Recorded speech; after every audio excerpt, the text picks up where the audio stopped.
تو فرمایا کہ یہ لڑکیاں اسی پہ اکتفا نہ کرنا، عربی پڑھنا، یعنی عالم ہونا. یہ حضرت سے خود ہم نے سنا ہے کہ عالم ہوئے کہ نہیں. حضرت دیوبند گئے، حافظ قرآن میں کتنا کام ہو رہا ہے، انہیں کی برکت ہی سب. یہاں بھی آئے ہیں وہ، یہاں بھی ہم لوگ انہیں کی پروردہ ہیں. ہم کچھ نہیں سمجھتے دوسری چیزوں کی. میں گیا، چاروں لڑکے تھے میرے وہاں. عالم یہاں کہہ گیا یہ بھی تھے، یہ تھے اور بھی تھے. یہ لوگ کیا پڑھتے ہیں؟ عربی. مولانا نے پوچھا، عربی پڑھتے ہیں. اچھا سب عربی پڑھتے ہیں؟ میں کہا جی ہاں. جب ایک کے لیے ضروری ہے تو 100 کے لیے ضروری ہے. جو چیز ایک کے لیے ضروری ہے آخرت کے لیے تو وہ 100 کے لیے ضروری ہے. اس بنا پر میں خاص بات یہ عرض کرتا ہوں. ابھی ذہن میں بات آ گئی ہے کہ صرف یہ نہیں کہ ایک کو حافظ بنا دیا یا قائم کر دیا، نہیں، بلکہ دل میں عظمت پیدا کیجیے. کوئی پڑھنے لکھنے سے کوئی روکتا نہیں کوئی، لیکن قرآن کی عظمت دل میں ہونی چاہیے. اپنے لڑکوں کے دلوں میں قرآن کی عظمت کو بیٹھانا چاہیے اور ان کو اتنی تعلیم دینی چاہیے تاکہ وہ تلاوت کر سکے. حافظ ہو جائے بہت بڑی بات ہے. یہ تلاوت کرنے کی اہمیت اور عظمت کو برقرار رکھنے کے لیے خود بھی تلاوت کرنا چاہیے. لوگوں کو تلاوت، رمضان شریف آ رہا ہے، عورتوں کو مردوں کو قرآن پاک کی تلاوت کی طرف خاص توجہ کرنی چاہیے. کیونکہ قرآن جو ہے کیا ہے، وہ ہے کہ قرآن نازل ہوا ہے رمضان میں، تو اسی بنا پر سب سے بڑا وظیفہ یہی ہے کہ رمضان شریف میں قرآن کو پڑھا جائے. اس بنا پر اللہ تعالیٰ ہم لوگوں کے ذریعے سے یہ چیزیں بہت جہاں جاتا ہوں میں بات نہیں، کل ہی پرسوں آیا ہوں، یہی سب کام کر کے تو آیا ہوں، یہی کرتے ہی رہتا ہوں الحمدللہ. اس کی وجہ سے عظمت موقع ہے کہ مولانا قرآن کے متعلق بیان کریں گے. قرآن کے بہرحال یہ ہم سب لوگوں کا وظیفہ ہے، خالی میرا اور آپ کا نہیں بلکہ سب کے لیے ہے کہ اللہ نے قرآن ہمارے دلوں میں رکھا ہے. اس سے بڑھ کر کے کوئی چیز نہیں. جن کے دلوں میں ہے وہ تو بہت ہی خوش نصیب ہے، بہت ہی خوش نصیب ہے. اور جو لوگ یوں ہی قرآن پڑھاتے ہیں ان کو بھی بہت بڑا درجہ حاصل ہے. اس کی قدر کریں. قرآن آ رہا ہے، رمضان آ رہا ہے، جہاں تک ہو سکے قرآن کی زیادہ تلاوت کریں. اور میں تو کہتا ہوں کہ ہر آدمی کوشش یہ کرے ہے کہ قرآن اس کے سینے میں کم سے کم ام پارا آ جائے، 29واں پارا آ جائے. ہمارے دادا تھے یہ کہتے ہیں قرآن آتا ہے، مطلب بات ہے میں حافظ ہو جاؤں کیا اس عمر میں. انہوں نے بڑے اس سے کہا کہ کیا میں حافظ ہو جاؤں کیا ہے. اس بنا پر قرآن سے خاص شغف آپ لوگوں کو لکھا ہے. حافظ قرآن اپنی راتوں سے پہچانا جاتا ہے.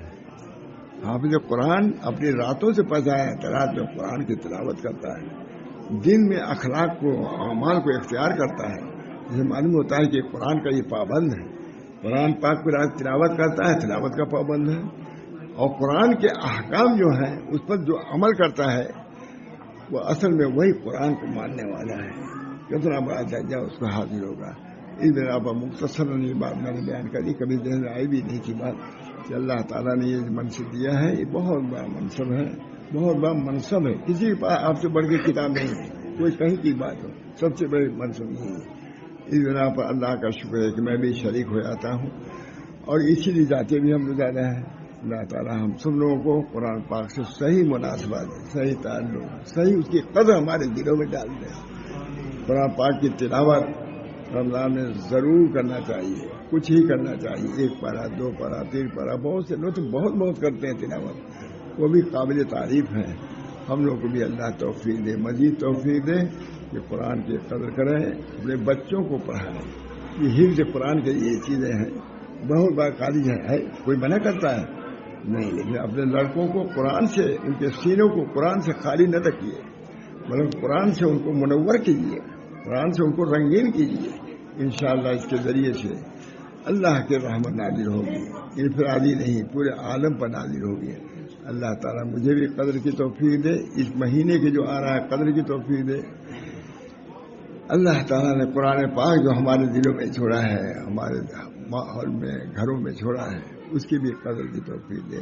اللہ تعالیٰ مجھے بھی ہر قسم کی عافیت عطا فرمائے. اس میں ذہن میں یہ بات آئی، کبھی نہیں آئی تھی اس طرح، اس میں نے بیان کر دیا، اپنے لیے بیان کر دیا. ان لوگوں کے لیے بیان کر دیا ہے تاکہ قرآن کی قدر کریں.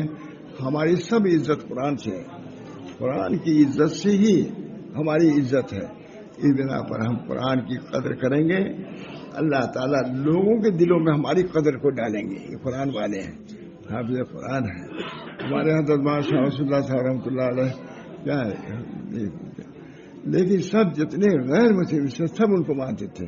کہتے تھے کہ یہ مولانا حافظ قرآن یہ ہیں کہ اگر یہ غصے سے اس تال ہے بہت بڑا، نظر کرتے سوکھ جائے گا تال، اتنا معتقد تھے. اس کے نیند اتنے معتقد وہ لوگ. تو اللہ تعالیٰ نے قرآن کے اندر عظمت رکھی ہے، اثر رکھا ہے. ہم سب لوگوں کو جو اس زمرے میں ہیں، جو جس درجے میں ہے، وہ سب قابل مبارکباد ہیں. اللہ تعالیٰ ہم کو بھی قدر کی توفیق دے قرآن پاک کی، اور اللہ تعالیٰ اپنے فضل و کرم سے قرآن کے فیض و برکات سے ہم سب لوگوں کو مالا مال فرمائے.